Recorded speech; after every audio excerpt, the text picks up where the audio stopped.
Chapter 10. I go in here, Jonas, Fiona told him when they reached the front door of the House of the Old after parking their bicycles in the designated area. I don't know why I'm nervous, she confessed. I've been here so often before. She turned her folder over in her hands. Well, everything's different now, Jonas reminded her. Even the nameplates on our bikes, Fiona laughed. During the night, the nameplate of each new 12 had been removed by the maintenance crew and replaced with the style that indicated citizen in training. I don't want to be late, she said hastily, and started up the steps. If we finish at the same time, I'll ride home with you. Jonas nodded, waved to her, and headed around the building toward the annex, a small wing attached to the back. He certainly didn't want to be late for his first day of training either. The annex was very ordinary, its door unremarkable. He reached for the heavy handle, then noticed a buzzer on the wall. So he buzzed instead. Yes? The voice came through a small speaker above the buzzer. It's, Jonas? I'm the new... come in. A click indicated that the door had been unlatched.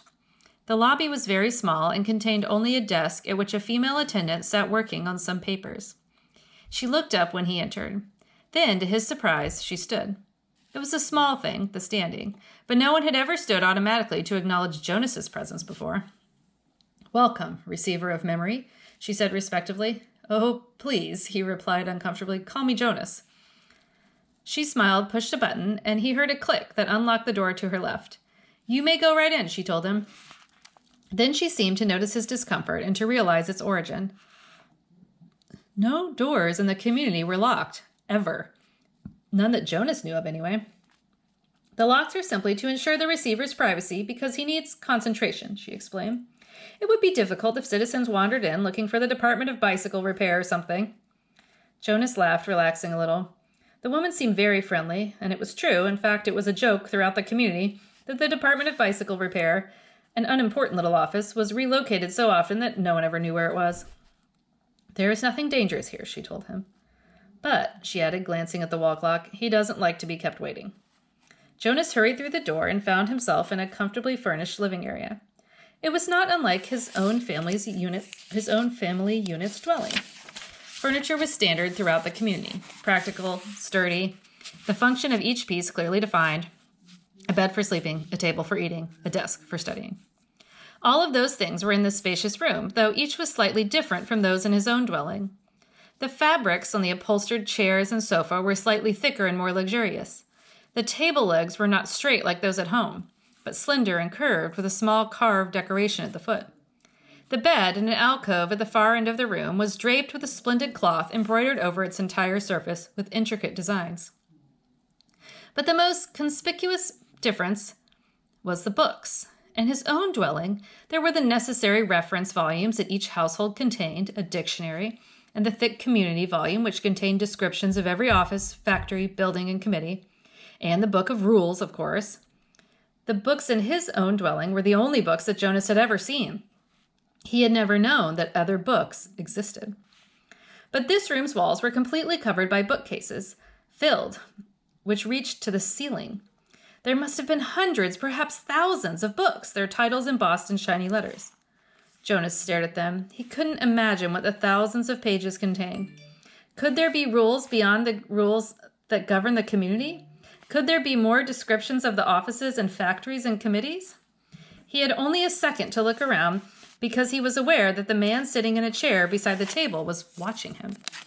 Hastily he moved forward, stood before the man, bowed slightly, and said, I'm Jonas. I know. Welcome, receiver of memory. Jonas recognized the man. He was the elder who had seemed separate from the others at the ceremony, though he was dressed in the same special clothing that only elders wore. Jonas looked self-consciously into the pale eyes that mirrored his own. Sir, I apologize for my lack of understanding. He waited, but the man did not give the standard giving of apology response. The standard accepting of apology response. After a moment, Jonas went on. But I think, he corrected, reminding himself that if precision of language were ever to be important, it was certainly important now, in the presence of this man, that you are the receiver of memory. I was only selected yesterday. I'm not anything at all, not yet. The man looked at him thoughtfully, silently. It was a look that combined interest, curiosity, concern, and perhaps a little sympathy as well. Finally, he spoke. Beginning today, this moment, at least to me, you are the receiver. I've been the receiver for a long time, a very, very long time. You can see that, can't you? Jonas nodded. The man was wrinkled, and his eyes, though piercing in their unusual lightness, seemed tired. The flesh around them was darkened into shadowed circles. I can see that you are very old, Jonas responded with respect. The old were always given the highest respect. The man smiled. He touched the sagging flesh on his own face with amusement. I am not actually as old as I look, he told Jonas. This job has aged me. I know I look as if I should be scheduled for release very soon, but actually I have a good deal of time left. I was pleased, though, when you were selected. It took them a long time. The failure of the previous selection was 10 years ago, and my energy is starting to diminish. I need what strength I have remaining for your training. We have hard and painful work to do, you and I. Please sit down, he said, and gestured toward the nearby chair. Jonas lowered himself onto the soft cushioned seat. The man closed his eyes and continued speaking. When I became a 12, I was selected, as you were. I was frightened, as I'm sure you are. He opened his eyes for a moment and peered at Jonas, who nodded. The eyes closed again. I came to this very room to begin my training. It was such a long time ago. The previous receiver seemed just as old to me as I do to you. He was just as tired as I am today.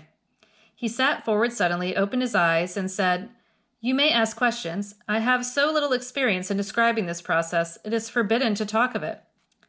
I know, sir. I have read the instructions, Jonas said. So I may neglect to make things as clear as I should, the man chuckled. My job is important and has enormous honor, but that does not mean I am perfect. And when I tried before to train a successor, I failed. Please ask any questions that will help you. In his mind, Jonas had questions. 1,000, 1,000,000 questions. As many questions as there were books lining the walls. But he did not ask one, not yet. The man sighed, seeming to put his thoughts in order. Then he spoke again. Simply stated, he said, although it's not really simple at all, my job is to transmit to you all the memories I have within me. Memories of the past. Sir, Jonas said tentatively, I would be very interested to hear the story of your life and to listen to your memories. I apologize for interrupting, he added quickly. The man waved his hand impatiently. No apologies in this room. We haven't time. Well, Jonas went on, uncomfortably aware that he might be interrupting again. I am really interested. I don't mean that I'm not, but I don't exactly understand why it's so important. I could do some adult job in the community, and in my recreation time, I could come and listen to the stories from your childhood. I'd like that. Actually, he said, I've done that already in the House of the Old. The old like to tell about their childhoods, and it's always fun to listen. The man shook his head. No, he said, I'm not being clear. It's not my past, not my childhood that I must transmit to you. He leaned back, resting his head against the back of the upholstered chair. It's the memories of the whole world, he said with a sigh. Before you, before me, before the previous receiver, and generations before him. Jonas frowned. The whole world? He asked. I don't understand. Do you mean not just us, not just the community? Do you mean elsewhere too? He tried in his mind to grasp the concept. I'm sorry, sir. I don't understand exactly. Maybe I'm not smart enough. I don't know what you mean when you say the whole world or generations before him. I thought there was only us. I thought there was only now. There's much more. There's all that goes beyond, all that is elsewhere, and all that goes back and back and back. I received all of those when I was selected. And here in this room, all alone, I re-experienced them again and again. It is how wisdom comes and how we shape our future. He rested for a moment, breathing deeply. I am so weighted with them, he said. Jonas felt a terrible concern for the man suddenly. It's as if, the man paused, seeming to search his mind for the right words of description. It's like going downhill through deep snow in a sled, he said finally. At first, it's exhilarating, the speed, the sharp, clear air. But then the snow accumulates, builds up on the runners, and you slow. You have to push hard to keep going. And he shook his head suddenly and peered at Jonas. That meant nothing to you, did it? He asked. Jonas was confused. I didn't understand it, sir. Of course you didn't. You don't know what snow is, do you? Jonas shook his head. Or a sled? Runners? No, sir, Jonas said. Downhill? The term means nothing to you? Nothing, sir. Well, it's a place to start. I've been wondering how to begin. Move to the bed and lie face down. Remove your tunic first. Jonas did so, a little apprehensively, Beneath his bare chest, he felt the soft folds of the magnificent cloth that covered the bed. He watched as the man rose and moved first to the wall where the speaker was. It was the same sort of speaker that occupied a place in every dwelling, but one thing about it was different. This one had a switch, which the man deftly snapped to the end that said off. Jonas almost gasped aloud. To have the power to turn the speaker off? It was an astonishing thing. Then the man moved with surprising quickness to the corner where the bed was. He sat on a chair beside Jonas, who was motionless, waiting for what would happen next. Close your eyes, relax, this will not be painful. Jonas remembered that he was allowed, that he had even been encouraged to ask questions.